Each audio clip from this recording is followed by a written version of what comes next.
This Saturday, the kickoff is back from 5 o'clock live on the Kickoff YouTube channel for Tottenham versus Liverpool. And we are sponsored by Fair Play, the new app which allows you to bet against your mates without the need for cash. This is the app that's going to end all those WhatsApp arguments, finally, where you can put your money where your mouth is with the lads, and winner takes all. So how it works is Fair Play are not a bookmaker. You're not betting against the house and they're not taking a percentage of any of your winnings. All you need to do is write your bet out within the app, write how much it's going to be for, and send it to your mate's phone number, so it's as easy as sending a text message. It's really easy to register. It takes about 30 seconds, and when you sign up, just use the code TKO and Fair Play will give you a free £5 bet to celebrate the new partnership with the Kickoff. So if you love the Kickoff and you want to support the show, support the people who support us, download Fair Play now. The link for it is in the description below, and get those bragging rights over your mates. But for now, enjoy the video. There's a league table been created from the beginning of 2023, and I thought it was really interesting to talk about. Well, the main thing is Chelsea, because obviously the bottom three have been removed because they're interchangeable for the next teams that have been promoted. But in 16th place are Chelsea in terms of the start of the year, who have only got 25 points. Only Everton have less on 22. Stinks. So they've got 1 point less than Bournemouth. They've got less than Palace, less than Wolves, and actually 7 points less than Nottingham Forest. Wow. All good sides. Wow. Genuine. Like that I knew you guys would. I honestly thought about 10th, 11th, 12th. I never thought 16th, and basically this is why I'm being more realistic, and I said this on the show a couple of weeks ago. Like I'd be happy with a 7th or a 6th. How are Chelsea doing so far, lads? Depends what you're into. Are you into goals and points, or are you into possession? Because if you look, they're in behind Chelsea. Oh my God, he's done it again. It's Jackson with another sitter, and he's missed. It was a save. I'm sorry, Miss Jackson. Can I just say, Mikhailo Mudryk has just done a reverse ball here that was absolutely ridiculous. This is what they got to cling on to. It's a great save. To be fair, it's a very good save. Are we seeing great save, or it's a save, mate? You're one-on-one with the keeper. You'd want that. It doesn't matter. Come on, that's a good save. You know what's crazy? He's made it. How many goals has Jackson scored this season? I don't know if the fan behind the goal was a Chelsea fan or a Villa fan getting angry at him and cussing him. I don't know. That's confidence right there. That's confidence here, high right now. When it comes, it will come with Jackson. I honestly believe that. Records are for DJs, mate. He looks so raw. He looks so raw. He looks like good. Look, Jackson's movement is good, right? For sure. Like you can see, like the working out's right, but the answer, he just is fucking it up at the end, right? Fair enough. But it keeps happening every fucking week, and it's not just like he's had one of the misses of the season on his record. So when he gets through like that, I can see Josh's point of, all right, keeper did well, but if that's Callum Wilson, that's in the back of the net. 100%. Or any other decent striker. He looks like a worse than Ketia. Even a Danny Ings puts that away. Yeah. Yes! Gets it! Chelsea have scored! Oh,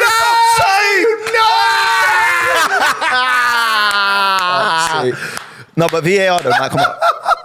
I'm so sorry, Josh. Can we get a half-time whistle now? That was too funny. I'm sick and tired of people going to me, well, that says it all. We know. We shit, okay? The table shows it. But if We're you had 6 games into the season, right? And the optimism from this guy is just draining out of him by the Isn't that crazy after spending so much, you're still just shit. Malo Gusto goes in for a challenge, wins the ball, nothing wrong with it. Oh, Great that's tackle. a red. They've gone over. He's won the ball. They've gone over to the monitor. He's booked him already, and they're now going to turn it into a red card. He's literally got the ball first. Is it because he's left the ground though? Yeah, but he's got the ball first. Like, so what's the rule, guys? If you go for the ball and then someone slaps it, I need to see the whole challenge. He gets the ball first. We've got a red card for Chelsea. Mudryk is coming off. You're at 0-0, 60 minutes played here. Red card. We're playing down to 10 men. You know what's happening. We're getting beat.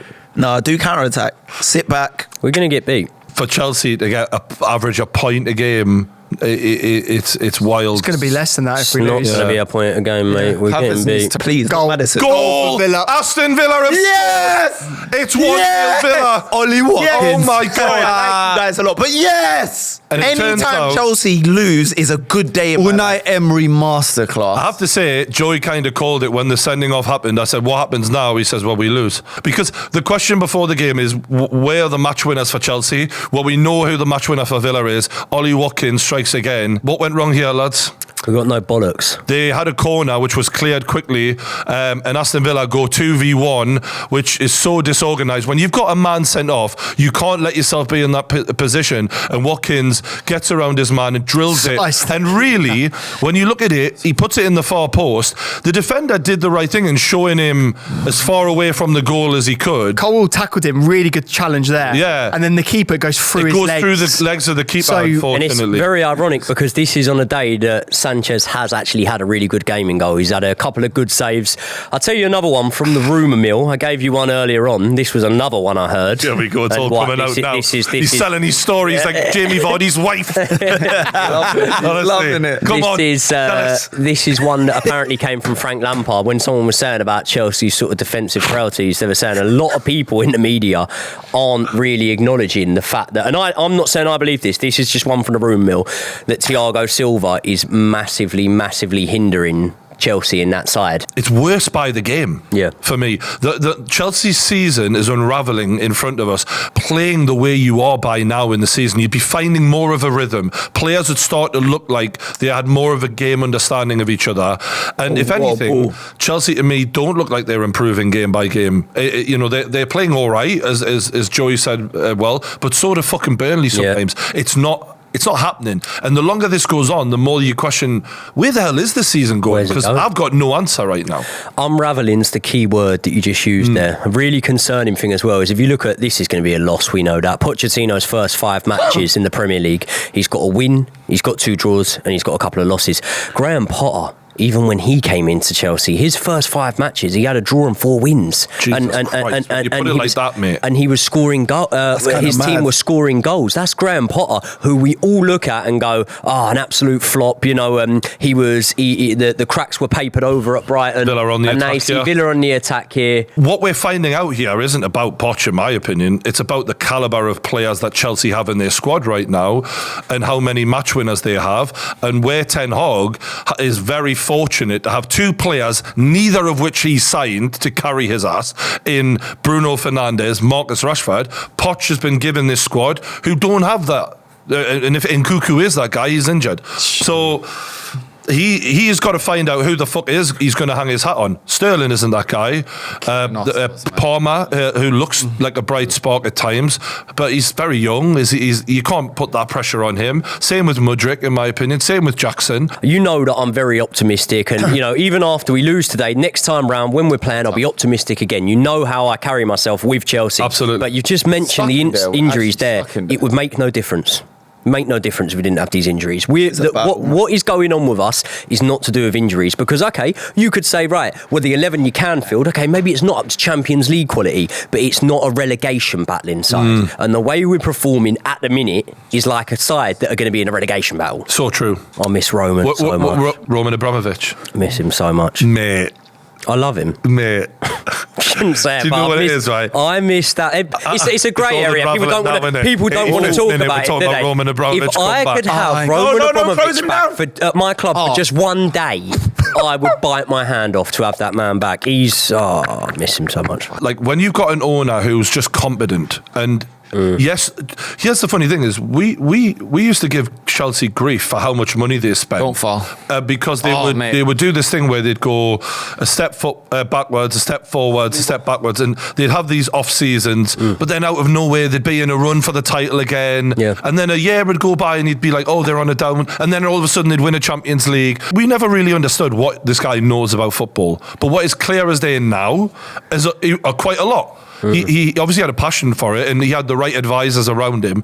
Chelsea were always in the picture, and for the first time ever, because of Roman Abramovich leaving the club, it seems the new chairman doesn't have a clue how to keep you in that picture. Well, that's one thing that's key. I might be wrong, but it just seems look, it looks like you're right. One thing that's key there is the ability to delegate maybe what he doesn't know. Todd Boehly comes in. He's running the show. He's never worked in European football before. Didn't he make himself director of football? Director of football, and he advised whoever was the manager at the time that we should play a 4-4-3.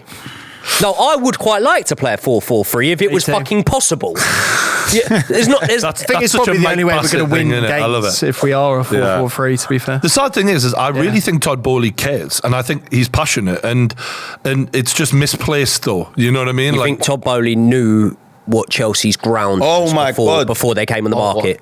Do you think Todd Boehly, before Chelsea came on the market, after the UK government did what they did to Roman Abramovich, do you think that Todd Boehly knew that Chelsea played at Stamford Bridge? Honestly? Yeah, probably not. No. Probably not. I know a lot of people involved in the football club that work around the football club. I used to sell the fanzines for £1 outside the ground when I was growing up. Roman Abramovich has these people's numbers. Roman Abramovich is a personal friend of these people around the football club. Do you know what I mean? There's a massive connection there with Abramovich, JT, Lamps, the sort of core and the spine that we saw at Chelsea at its most successful had them on period. the yacht with him. And exactly. And now there is just a huge disconnect when it comes to the people running the club to Do you think that we could see a quick turn from the Chelsea fans in a Boehly out? They'll go to Boehly out before they'll go Pochettino out. It's not Boehly's decisions anymore. Like Boehly, I love it because he'll be a lightning rod and he'll take a lot of the pressure now, and we kind of need a lightning rod at the moment because there is so much sort of like stress and pressure on the team. But like we're 6 games into a complete and utter transformation. I understand why Joey's upset and like why it feels like the world is ending at the moment and we've spent a lot of money and it isn't coming good. But we've bought players that are 20, 21, 22 and we're expecting them to turn it on in the Premier League straight away. And it's just like we as Chelsea fans, we knew that when Boehly came in and when the transfer policy that we were going under right now happened, we knew that it was going to be a long-term thing. So to go, Boehly out, like everything's going up, tits up right now, fair enough, but it's not long-term going to be like that. So but, however, I don't think that any Chelsea fan at the start of the season had that in their head. I think that they thought we are buying the best of the best young players, and therefore we may not win the league this season, we may not win a trophy, but we will be up there in the top 8 at the very worst, and we will be looking threatening in every single game, and that we will have in things to inspire hope. This isn't that. This is a mile off that. So when you're talking, Josh, I'm hearing what you're saying, and I'm looking at reality, and I think that they're not in line right now. Yeah, I agree. Yeah. And pre-season, I think Jerry and I, we talked about this quite at length about how we were really excited about the squad and how it was shaping up and how we got this new manager and there was positivity around the team, and pre-season had gone incredibly well. But like the Premier League is brutal, isn't it? Like it sort of it sorts you out so quickly, and it sort of makes you realise that there are good teams left, right, and centre, up and down the league, and you get found out, and we have been found out earlier in the season. But I just think you've got to give this guy time, and you've got to give the squad time as well. So that's why I'm talking about Boehly more than Poch in the players, because we just don't know. But with Boehly, everything from him coming in has been a bit chaotic. We're talking about Boehly here. Please tell me if I'm wrong. Have you ever heard me bash any of our players? Have you ever heard me really say anything negative about Poch? I am all for getting behind the team, but the concerning thing is when we've had, let's be honest, barring Liverpool, a pretty easy start to the Premier League season with the run of fixtures we've had, right? I'm at Stamford Bridge on Wednesday night against Brighton in the Cup. We'll probably lose that match, right? You look at Fulham, right? Fulham away. Do you honestly think that we can sit there and go, oh yeah, we get 3 points there? So what I'm saying is, at the minute, I get a result can change everything, but where are the 3 points coming from? And if you're a team, I don't care about how much we've spent. That's not relevant to me. If you're a team and you don't know where your next 3 points are coming from, surely that's concerning. Man United, we talk about the fact that they were a little bit, I think crisis is a harsh word, but they were on a bad run of form. But we know that when they go to Burnley, they're probably going to win. Exactly. We go to Burnley soon. Exactly. Do I think we're probably going to win? No. It sounds like from Chelsea's perspective that the players, especially the manager, is way too protected.